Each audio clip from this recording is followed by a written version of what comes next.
Yo, what's up? It's TC, aka DJ TC. You are now tuned in to FogBay TV. Check it out.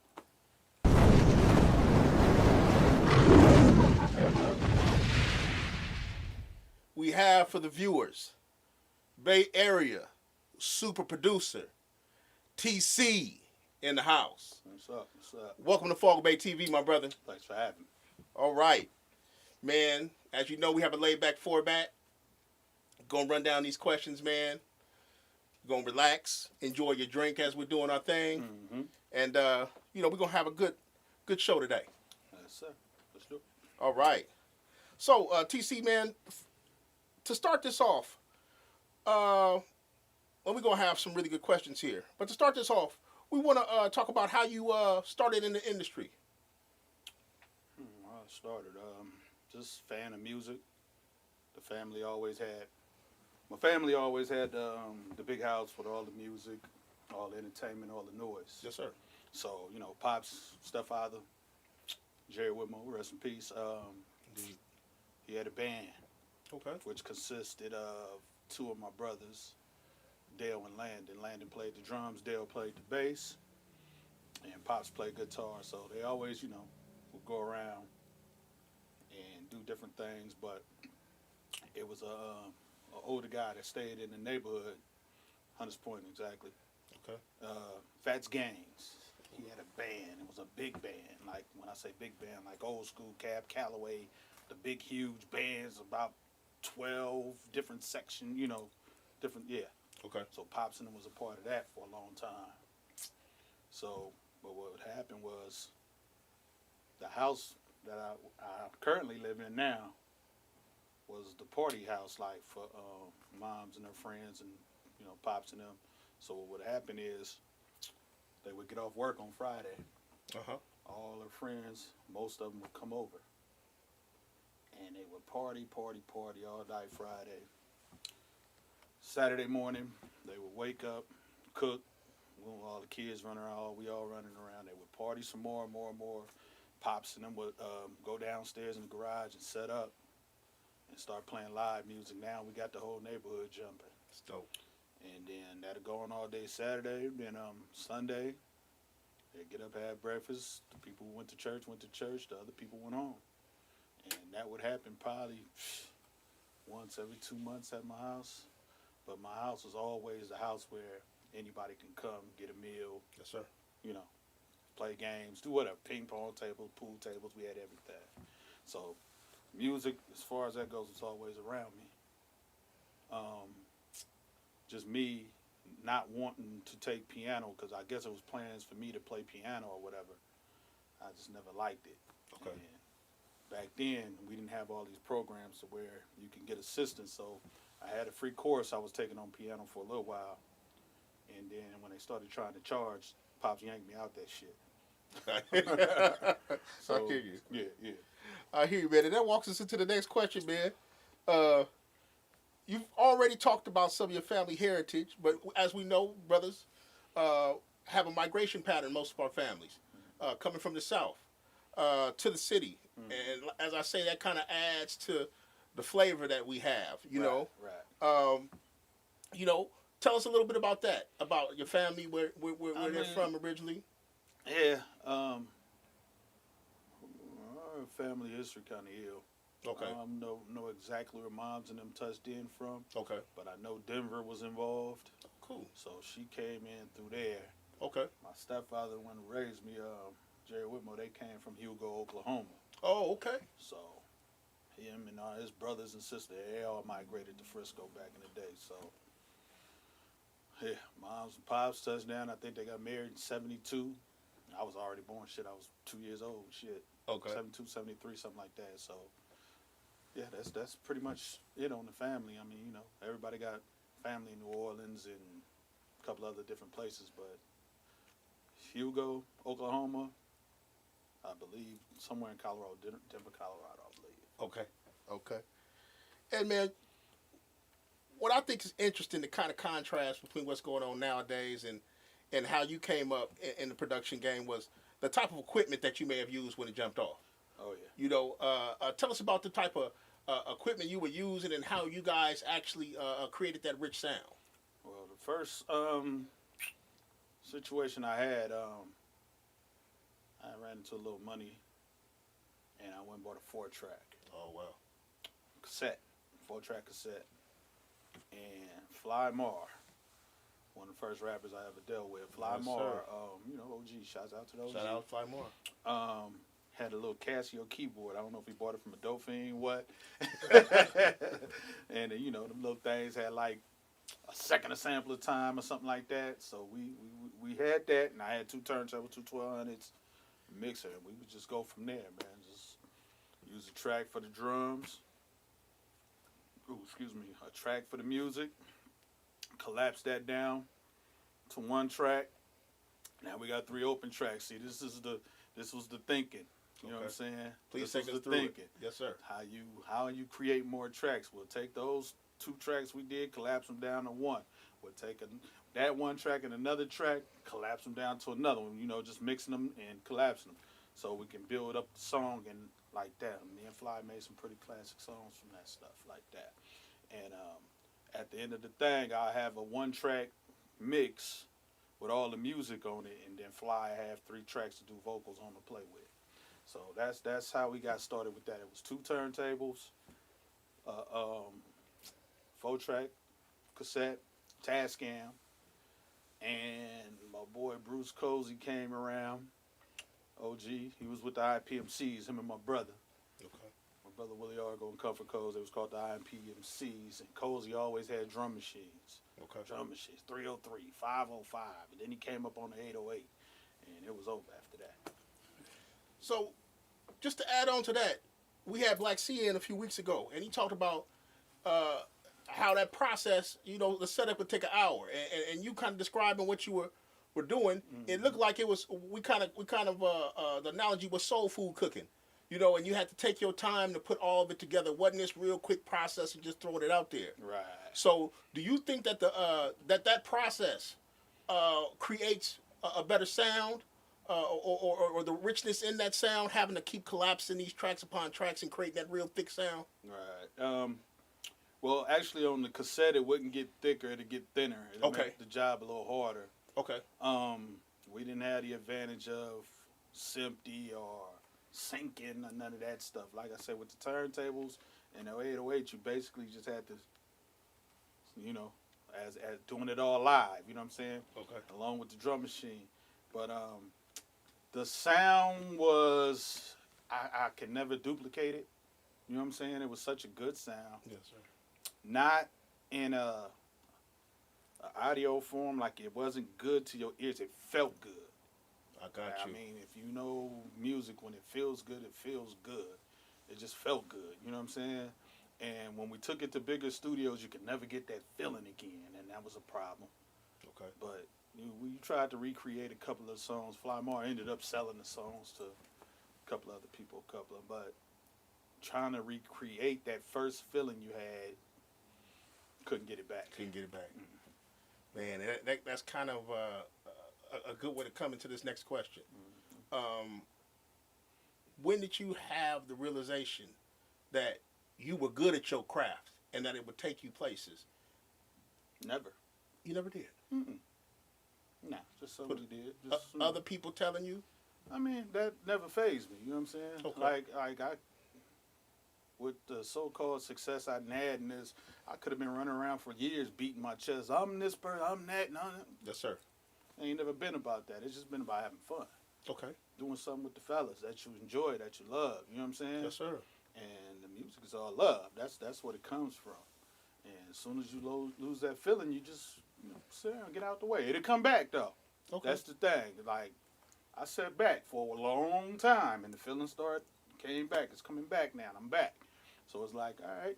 But it was just all about the feeling for me, man. Just having fun, man. Just kicking it, Yeah. I mean, the money got in the way of all that other shit, but it was just a feeling to make good music with your friends. Watching your friends get their first autograph, you know what I'm saying? Yeah. Or, watch a girl take a nigga and pushes and suck him off, all that old type of shit, you know what I'm saying? For the first time, though, I mean, so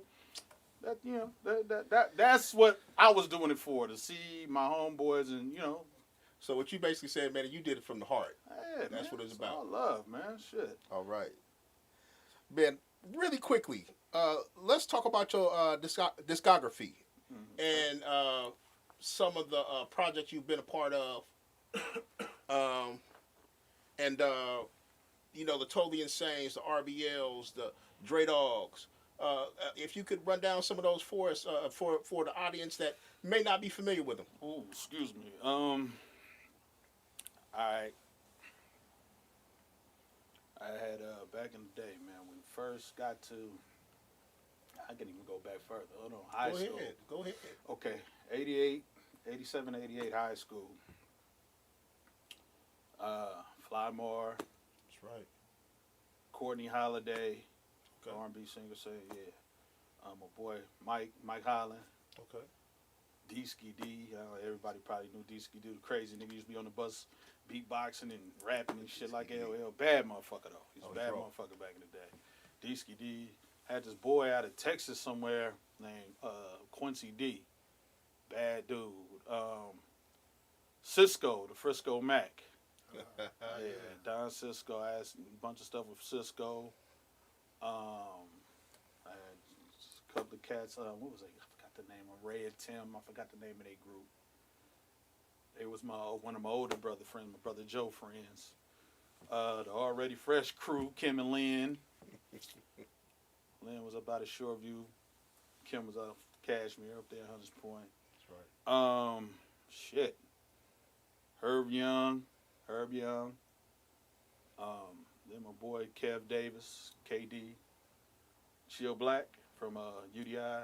Oh, yeah. Chill Black, the other producer. Me and Kev used to do a lot of stuff. Ron Dean. These are just all cats that I like. Early start. Like, and then when I got some equipment, it was Twan 800, MC Irie. Shit. Then you start getting into the Totally Insane and chick named Rochelle that introduced me to Totally Insane. Okay. We had the little studio over there in Lakeview. Bankroll Productions over there, yeah. And then that's when I met Selsky and Cougnut and all them other cats when I got over there, man. Huey MC. Okay. Huey MC saw the flyer at the studio somewhere and started coming. That was actually the first notarized, like, song to get noticed that I engineered was Huey MC. Okay, which track was that? The Gangstamatic. Gangstamatic? The cassette, yeah. Okay. I know that because I fucked it up. I didn't hit the noise reduction on the tape machine, on the Tascam. So when you listen to that album, you hear shh all the way through it. Oh, man. But it didn't matter because the music felt good. It was dope. Mm-hmm. Yeah. That's a legendary album, man. Definitely. Black Dynasty out of Oakland. Man. Then, like, just floodgates just started opening, man. Just started running through all kind of stuff, man. Especially with Coog and them, man. Coog and Selsky and all that stuff, man. We was doing all that stuff. That's when we was in Lakeview. Budweiser. Budweiser. It was just, we did Darling Baby and all that stuff. That was the early stuff, man. I'm forgetting a few, but shit, a lot of alcohol involved. I hear you. Straight up. All right. One album I want to talk about in particular is Dre Dogg's Do Jim Jones album. Mm-hmm. We know you did some production on there. Yes. I believe you did Smoke Dope and Rap. Yes, I did. And please tell us about that track. You know, the track, I mean, back then I was always just making stuff, you know. Yeah. That was the SP1200 Emax days. So I was just going through some break records or whatever. Just going through records, found that little loop. I don't even know who it was by. And I was probably going to give it to Totally Insane. Okay. But I got a call from my manager, Tom Peaks.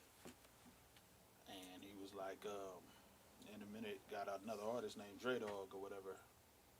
And I think I knew Dre from somewhere else. I can't exactly remember. Like I say, man, I was drinking a lot. I can't exactly how it went, but Went over to the studio over there with Dre where he was recording at. And it was basically like he looking at me, I'm looking at him. What you got? He like, nigga, what you got? You know, that type of thing. So we probably went through a couple of songs. New Jim Jones. I had a few beats. A Dirty Ass Rats. He took that beat. That's right. And then he heard Ready? Oh yeah, bo bo bo. And then it Yes, just sir. bam. That slapped everywhere. I got something for that right now. So we went ahead and put that together, man, with the incredible editing from DJ. I mean, not the DJ, but the engineer, Mark. I think it's Mark 5. Okay, Mark 5. Yeah, he put the skits on and did all the other stuff for it. Turned out to be a classic. Still one of his biggest songs. Still, man, I saw him in concert, I would say, a couple years back out in Berkeley, man. And when that song came on, man, the crowd went nuts, man. It was packed. It's still like brand new, man. So that was magic, man. Yeah, it'd be that, and that's the stuff I'm talking about, man. It's like love, you know what I'm saying? Yeah. It's like the passion for the music. Dre got that passion.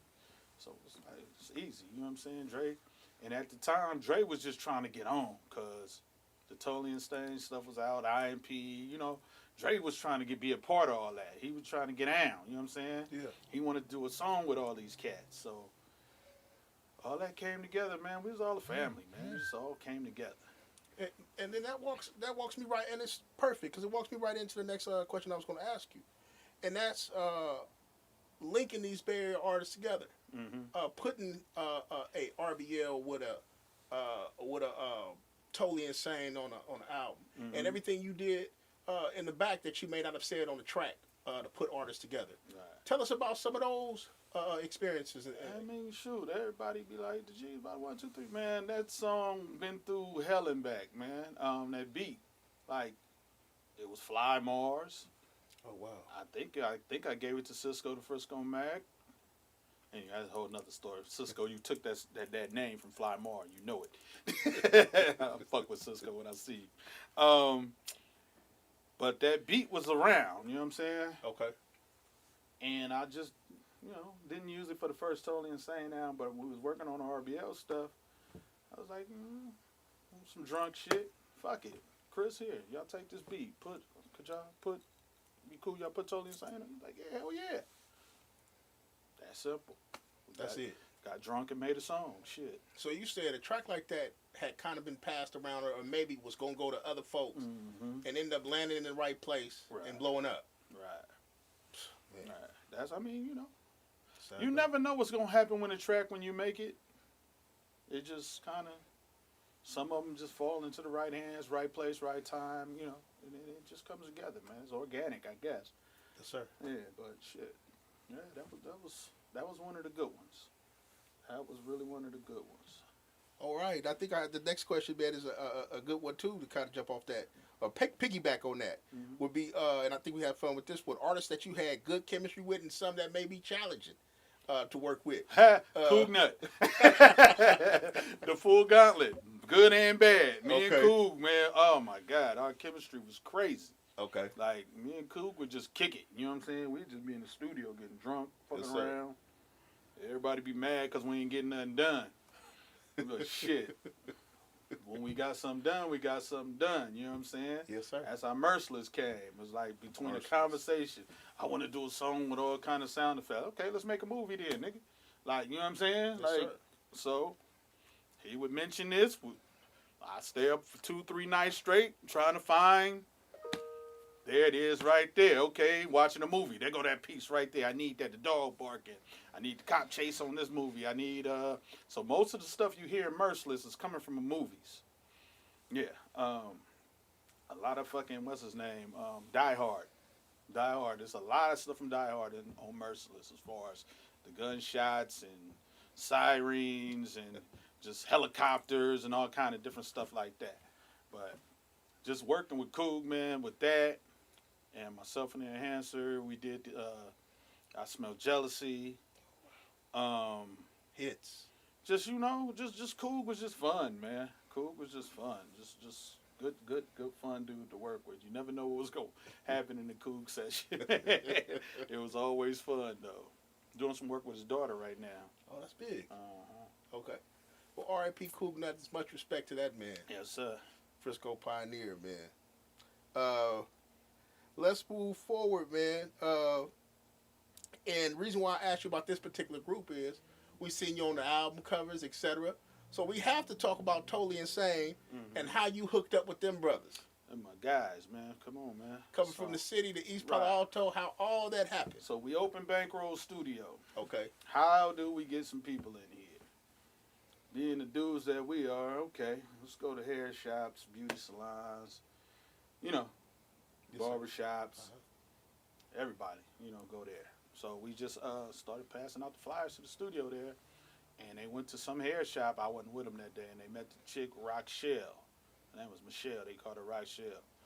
So she had East Palo Alto ties. So she told Ad Capone and them, I guess, about a studio she had in Frisco. And shit, she came down, did her song, shot her a video, I believe, she did what she did, and put Ad and them on with us. Ad came down, Treese, and this other cat named Zero Lark. Okay. They was Totally Insane at first. And my guy, Mike Washington, rest in peace. He was executive producer there. And he came down, man, just dropped a load of money on us. We just started making albums. And then Phil, Mac $10, I guess he got out of juvie or something, so he came and joined the group. Okay. And the dude Zero Lark kind of fell off. He couldn't get a situation together or whatever. And then the chick Treese, I guess she fell off, started doing something else. So it was just Ad Mac. And they kind of stuck in there with me. We did an album, and it never came out. It was the first album. He had some good songs on it, too. It never came out. And then I believe Mike got murdered. Okay. And then we started, we shelved that album, and then we started, I made the move from Bankroll to my house. Okay. And we went there and just knocked out an album probably in about a month. And was that album direct from the back streets? street? That was direct from the back streets. My man Manny Black, he took over the executive producing job after that.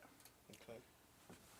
And it was just on from there, man. Shit. Next thing we know, we released the album. We popping all over the place. I had a little box of cassettes with me or whatever. I took them to Kirkwood, threw them out to Black and Napa and all them cats from the block, you know what I'm saying?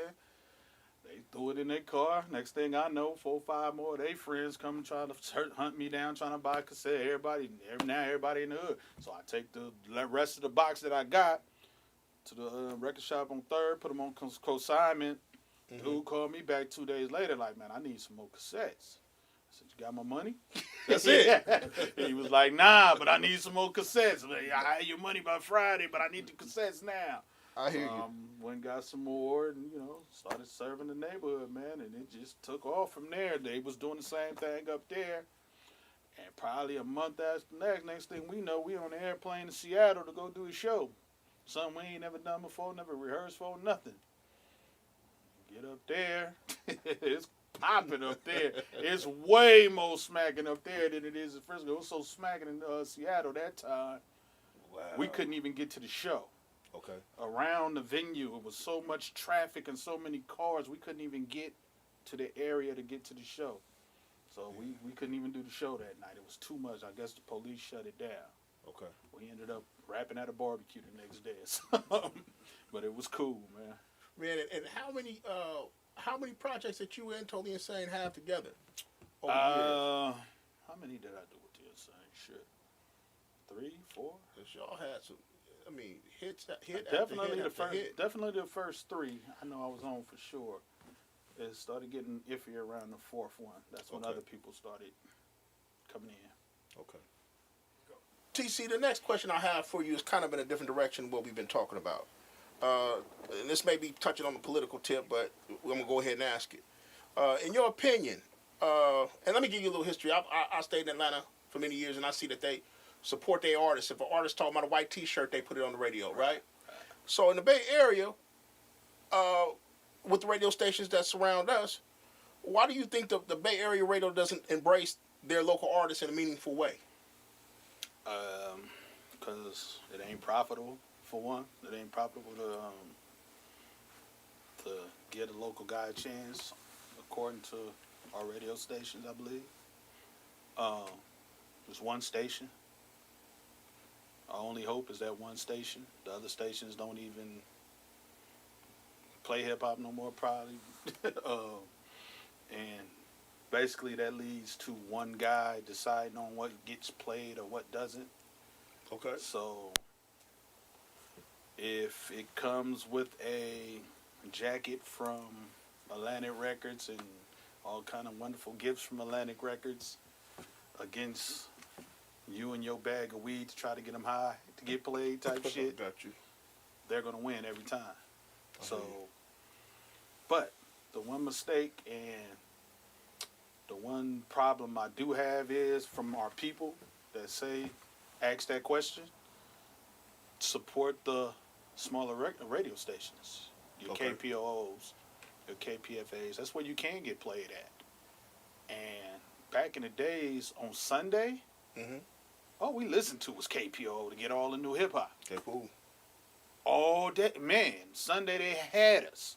You would learn all from Check Out My Melody, Airbnb, Rakim, all the way to Bubble Bump. You know, just it was all mostly East Coast, but they did play the MC Ants and other cats like from Oakland. You know, they played everybody's stuff on KPO. Okay. So if you support your KPFAs, your KPOs, and all the other local radio stations, as far as these cats getting played or whatever, artists need to take their music over to them and let them interview you, and hopefully the listeners will come with you. You know what I'm saying? But that other station, man, that big station is a monster.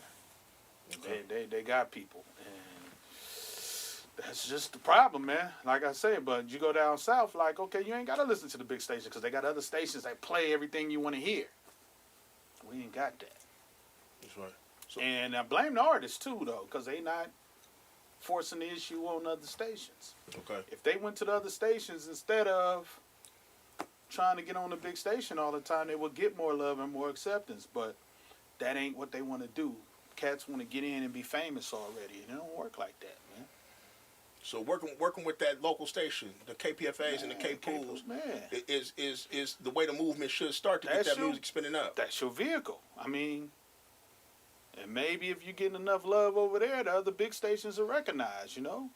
But the Bay Area don't support that station don't support the local artists, man. Not unless he your friend or y'all got another situation going on. See, that's what it is, man. I mean, ain't no two ways about it. I mean, motherfucker taking your publishing and just doing all kind of manny shit, like just for you to get played. Nah, that ain't cool. You get a budget on the album, he take half, and now LA can't start running your stuff because he holding. It's all kind of stupid shit going on.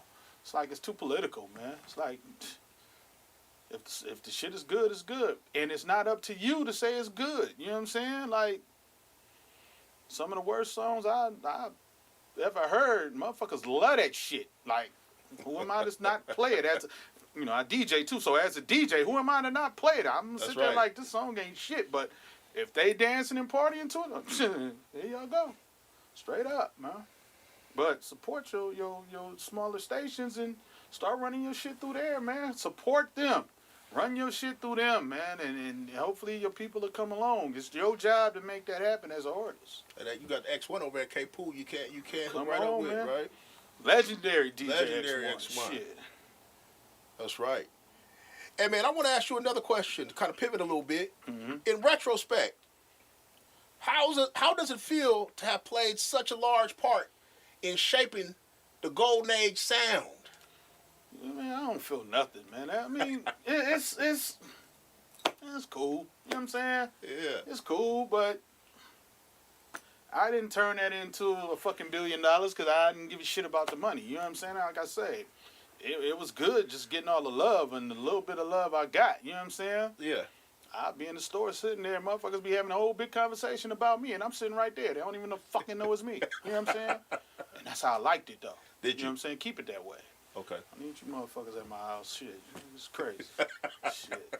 But, I mean, it bites me in the ass in one way because Talk about it. Sometimes I can't, maneuver and do certain things, whatever, and they don't really think it's me or I didn't rah no. TC, I did this, I did that, but at the end of the day, it wasn't about that, man. It was about me watching other people enjoy. You know what I'm saying? Yes, sir. Other people building a career. You know what I'm saying? Yes, sir. I've started some pretty big groups, and I feel good Huge. about that. You know what I'm saying? Huge. I feel real good about that. So I can live with that. You know what I'm saying? Well, man, if you don't want to give yourself the propers, I'm finna give you something right now, man. We appreciate everything, man, that you did for this Bay Area. Appreciate it, man. Man, I came up to it, man. It's menu after menu after menu. You know what I mean? Appreciate it, bro. Authentic, real music, man. Even with this interview, man, it's like when y'all first asked me, I didn't want to do that shit. You know what I'm saying? But I ain't been doing it. You know what I'm saying? Like, and the motherfuckers who should have been doing it never came and got at me. I watched that other motherfuckers come do interviews with every fucking body. And everybody in their interview mentioned me. But some motherfuckers didn't even come get at me. See? I was like, what kind of shit is that? And it kind of irked me a little bit like, damn, JT, Andre Nicotina Dre Dog, Black Sea, who else they did? It was somebody else. Every one of them people at somewhere in the interview gave you a 2-3 minute spill on TC, but y'all can't. Okay, it's all good. That just let me know who do their homework and who don't. That's right. And then you interview other cats that's like, okay, they cool, they good, they do what they do, but catalog ain't halfway where mine is. You know what I'm saying? That's like, right. Shit. I just did some shit the other day. I counted, damn, like 200 songs, and I wasn't even halfway with the fucking shit out. Anyway, it's like, come on, man. Like, but at the end of the day, real recognize real. You know what I'm saying? That's right. We show love, man. All these young cats getting it, man. Go keep getting it, man. Shit, cause it's out there, man. But I just want you motherfucking publications and writers and fucking magazines. You niggas need to get it together, man. Learn who did what and where. Stop asking the wrong people the right questions. Ask the right questions to the right people. Shit. That's right. So let's run right into this then, because I was going to ask about this a little later. But you kind of mentioned newer artists, just a little bit. And then you said you're working with Cougnut's daughter right now. So tell us about that, and tell us about any young artists you like that you would be actually willing to work with. All right, okay. That's Cougnut daughter, Alien Mac Kitty. Check her out. She's pretty dope. She really just started rapping not too long ago. Been through a lot. She lost her mom and her dad. You know what I'm saying? Yeah. So she took her a while to just get it together. Now she's pretty focused and got her shit together. I really support her. Alien Mac Kitty, y'all. Check her out. Alien Mac Kitty. She got a song called I Go. She got another song called Bitch I'm Happy. And then the first one, shit, I can't think of the name of it right now. But she got some pretty dope stuff. She just, like I said, just getting her feet up under her, just getting started. So hopefully she'll pick up. Got my little cousin, Jago, working on him right now. Okay. Young dude's dope, man. He got that Chris Brown type thing as far as singing and rapping and, doing dancing and all kind of shit. He's pretty dope right now. And, who else new? Shit, I don't know. I got my OG cats I'm still working with. He got new artists. Thiz Latin Hayward, my boy Deezo. Okay. Yeah. T-Mo, what's up, boy? I fuck with them real tough. Real tough. It's like right now I'm just coasting, man. I'm in a spot right now to where I can just do pretty much what the fuck I want to do. Okay. As an old ass nigga. But I can pretty much do what I want to do, man. So it's like stuff like that. I got my OG band I'm working with called the RG Experience. Got a couple of little videos out on the OG funk. Got a song called She's Smoking Cocaine. Nice video for it. I need to check that out on YouTube. RG Experience. Who else we got? I forget. Shit. Just as far as new artists, them basically the two. Doing my thing with. O-Dog. We working with O-Dog too right now. Female rapper. Okay. Just got out of her little situation. Got some nice stuff coming up on her. She gonna be the next big thing. Old dog. Okay. Old dog wants to tear up the industry real quick. I hear that. So I think I mentioned this to you prior to us getting on screen, or you getting on screen. In your day, all the highlights. You're doing all this in the midst of the Tupacs and the Biggies running around and the Mac Dre's, the Cougnuts. Tell me about any people that may have been, that we don't know of, or may have been outside of the Bay Area that you may have worked with or crossed paths with. I mean, shit, we got the homie, Glasses Malone. That's right. He come to the house when he come to the city, shit. Shit, a lot of people know I fuck with Tretch real heavy. Not by nature. When he come to town, he come hang with his boy, What's up, Danye? My boy Ye from the Bay also. All right. He the one that introduced me to Tretch, but that is always a good time fucking with Tretch, boy. We have a ball. That dude, man. Ooh, you don't have those stories about Tretch? You don't want to say? Okay, we'll leave it alone. Nah, we're going to leave that alone. Okay. Glasses, Stretch, shit. Who else out there? My boy Selassie out in L.A. He from Frisco, though. Okay. He out in L.A. doing his thing, man. Basically, that's probably about it, man.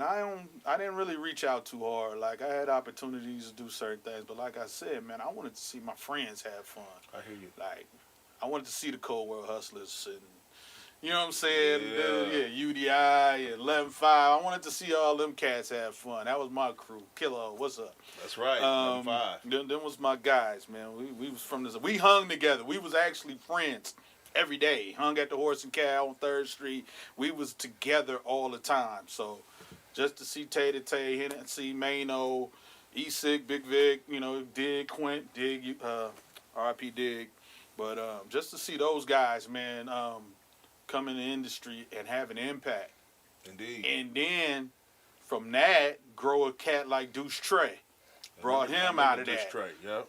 Wasn't really a rapper, but it's hood shit. You gotta reach back and grab some cats. You know what I'm saying? You can't just do shit and get a little bit of success and then don't come back and help somebody. So that's what we did with Trey.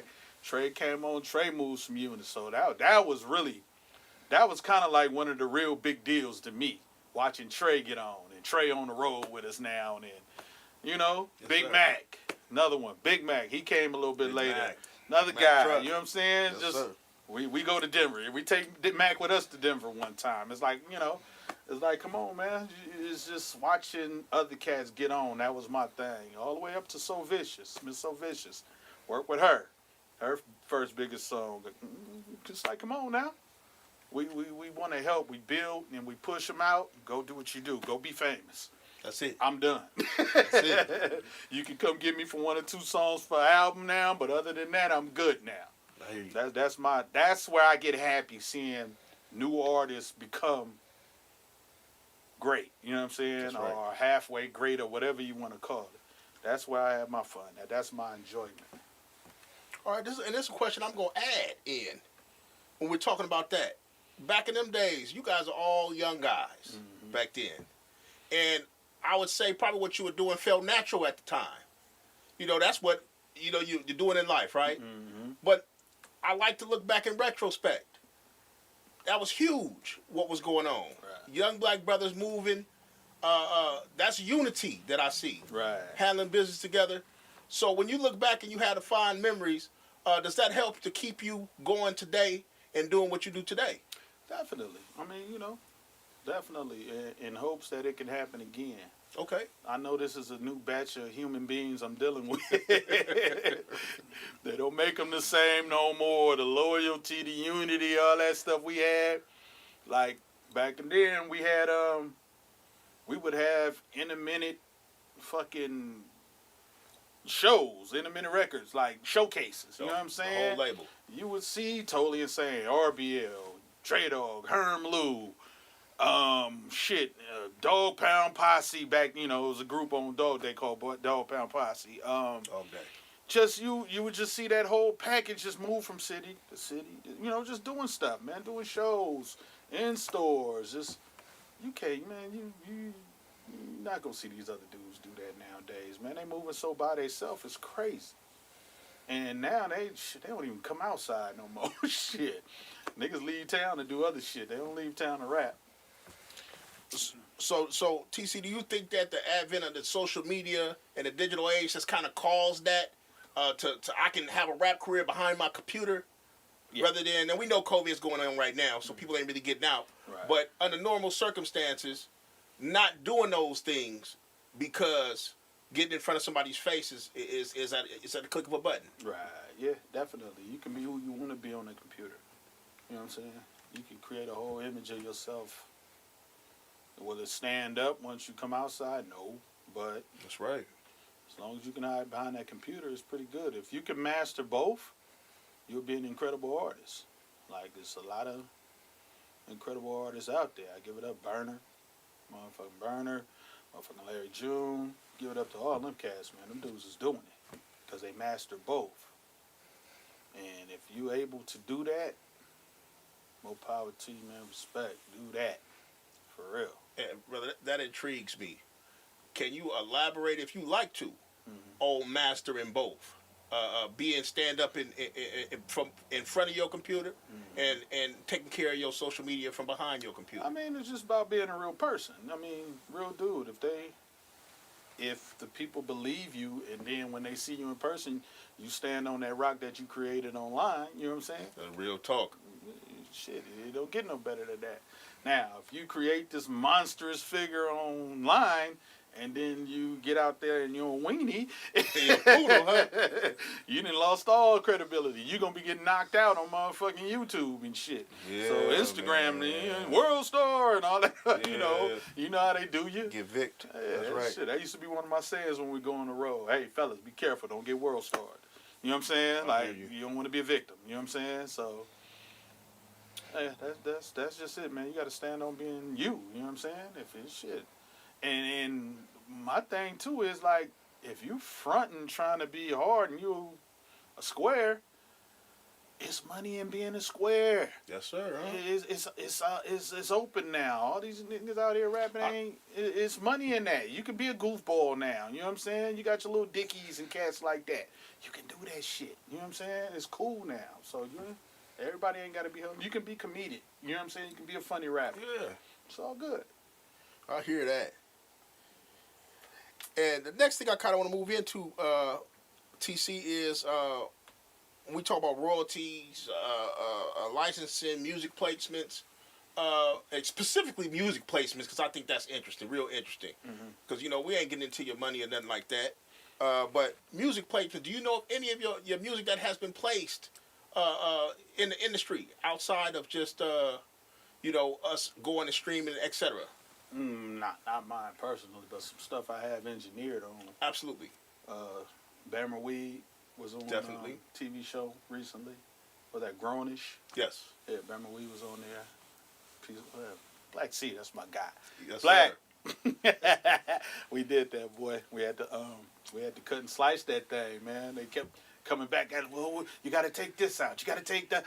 We sliced the hell out of that shit, but we got it done.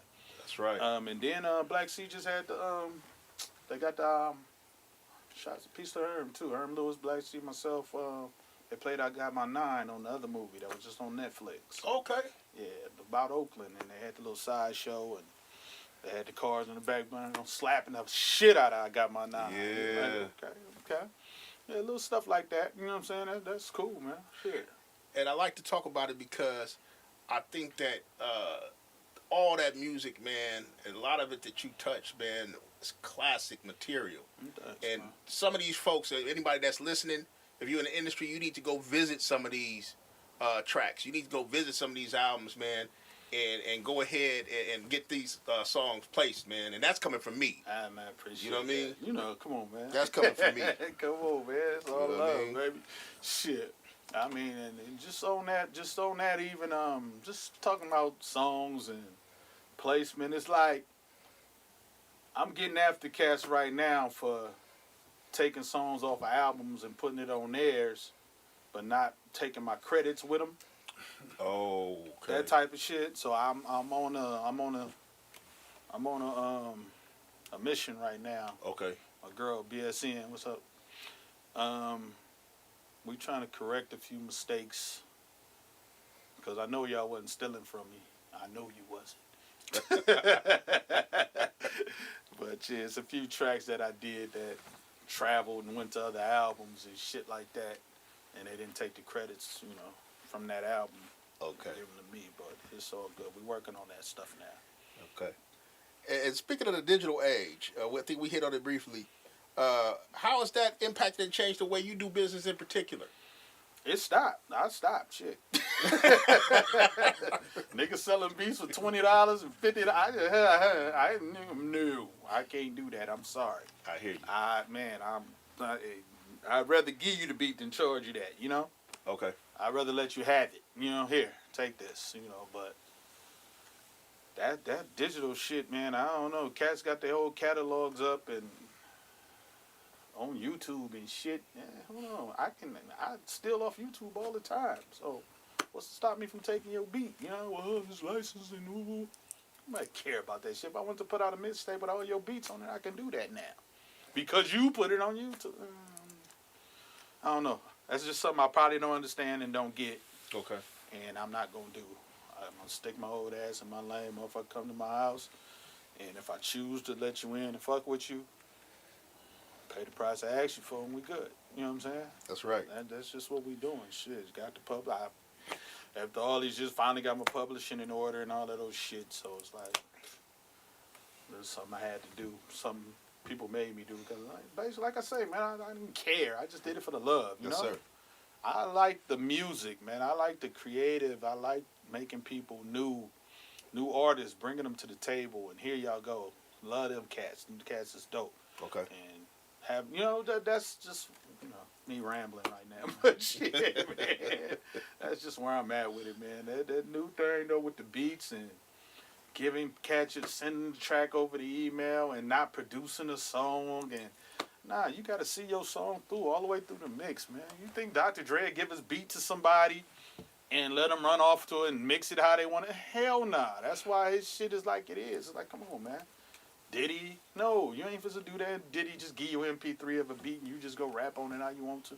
Nah, motherfucker gonna sit there and listen to every word you doing, every fucking note on the hook, all that shit. It's like, yeah, that's a producer. A beat maker, yeah, send it off, take it, do what you want to do. But a damn producer, different story. He gonna see the song through the end. So you saying that what we seeing now is a lot of beat making. It's a whole lot of beat making. And not production. Right. It's a whole lot of beat making going on.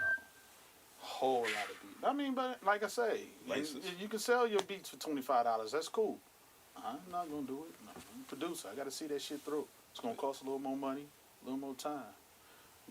Shout out to the producers though, man. It's only a few cats that's really producers.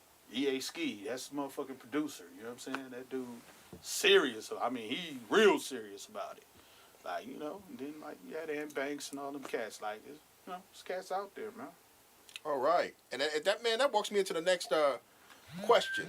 Very next question I have for you is your favorite producer then and maybe now. Any of your favorites out there? You just talked about EA Ski, but any other producers that you feel? Who do I like? Shit, who do I listen to? R. Kelly.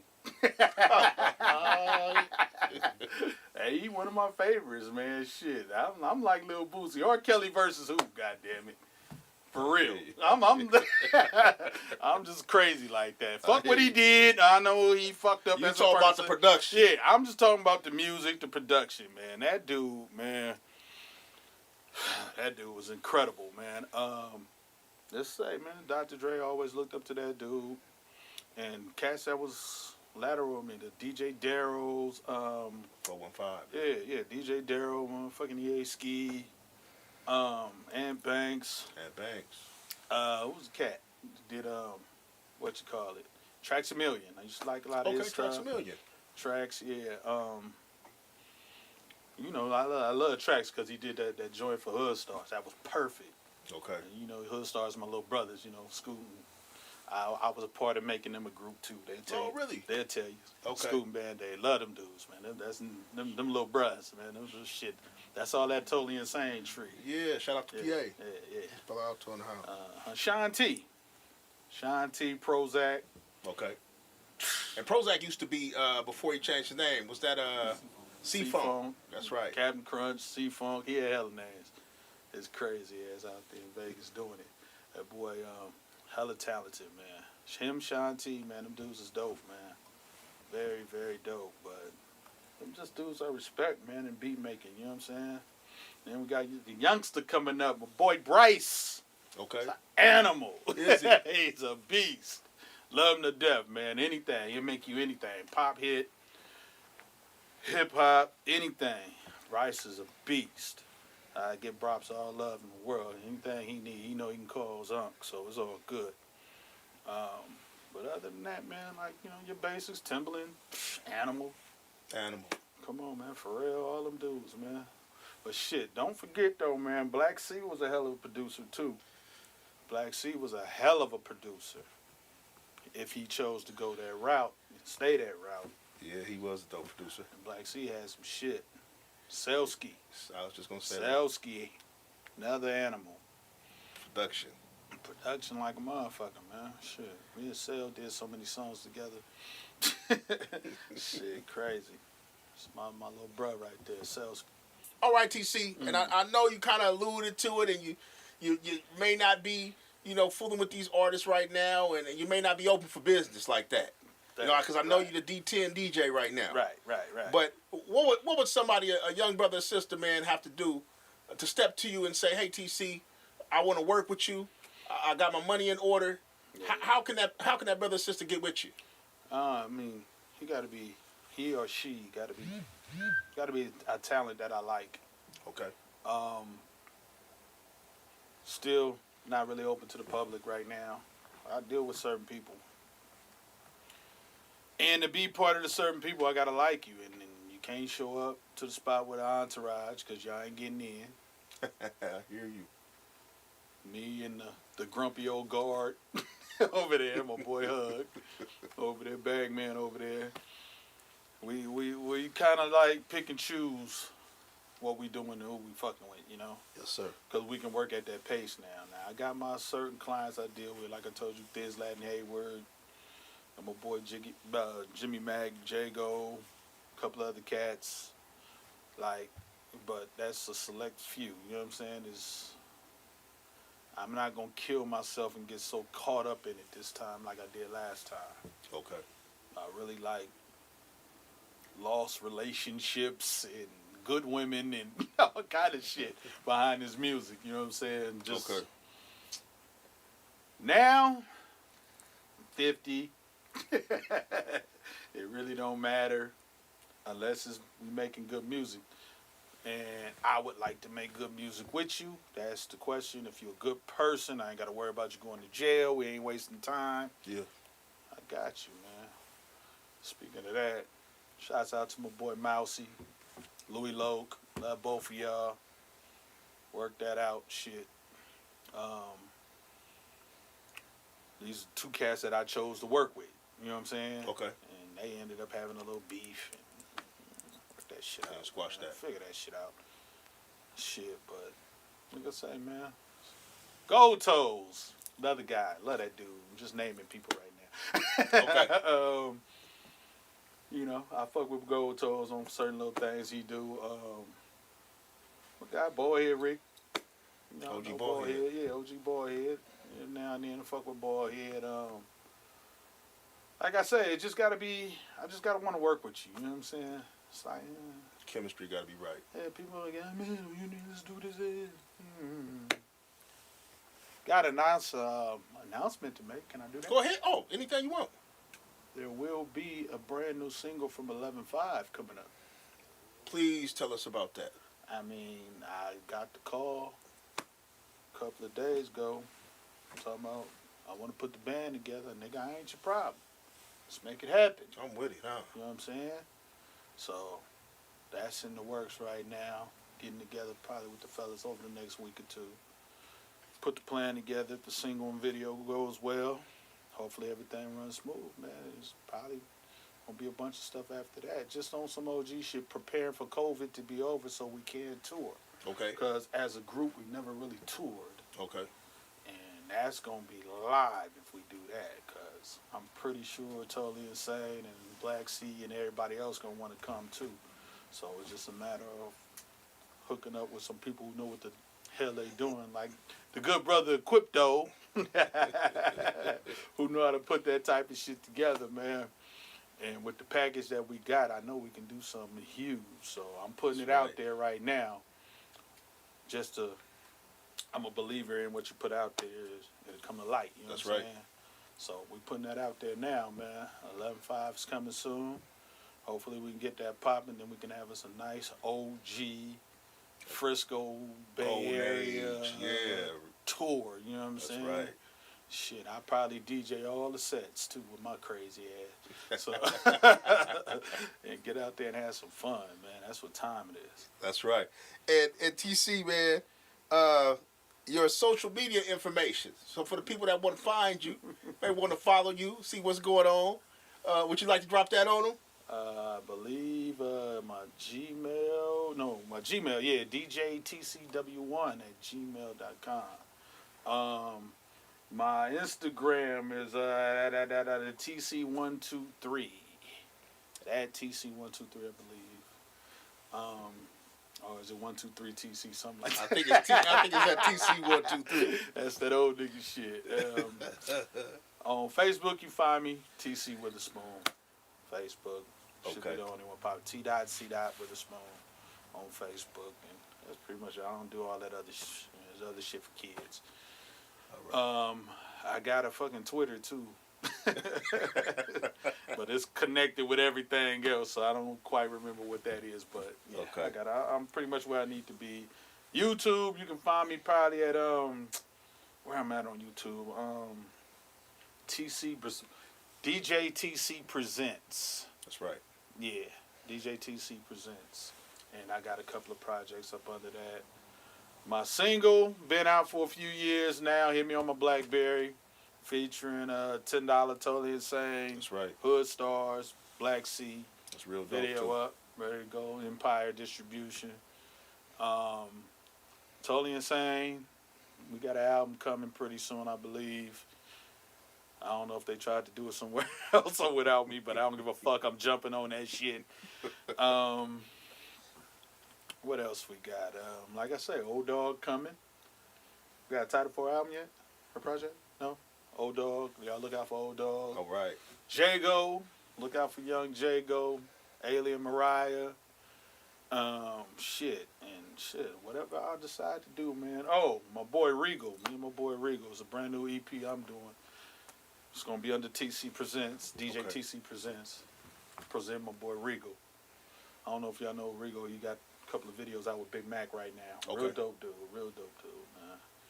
But yeah, that's where I'm at right now, man. So trying to get all the bands back together, man, so we can get this tour going as soon as this COVID shit is over, or however it's gonna end, or whatever the fuck. If we gotta rock with masks on and gloves, we're gonna try to make something fucking happen, man. I want to get my OG Frisco cast, and I consider, when I say Frisco and I mention the EPA cast, don't worry, it's all family. You know what I'm saying? Yes, sir. So it's like, yeah, if I can get the old band shit, the RBL, the Totally Insane, the 11/5 shit, and if I can get Cold World for a couple of days, shit, we'll do that. Big Quint, UDI, you niggas be ready, man. We trying to strap up and just do it one more time. Shit, be them old niggas on stage. Fuck it. And I'm gonna be right up there, man, watching, man. That's right. That's it. Well, man, we thank you for coming by FogBay TV and sharing with us today. All right. For your first interview, and hopefully we can have you back maybe before y'all go on the tour and get this out there going, or maybe after to talk about. We definitely gotta come back and announce it and do it right. Okay. We're gonna come here first, cause like I told you, I ain't fuck with nobody else. So. I hear you, right. And we appreciate that, man. So we just want to say, man, thank you, man, for coming by, man. We really appreciate you, brother. All right. From FogBay TV, man. All right. Shouts out to FogBay TV, man. Shit, it's your boy TC, man. Y'all stay tuned. It's gonna be a fun ride. That's it.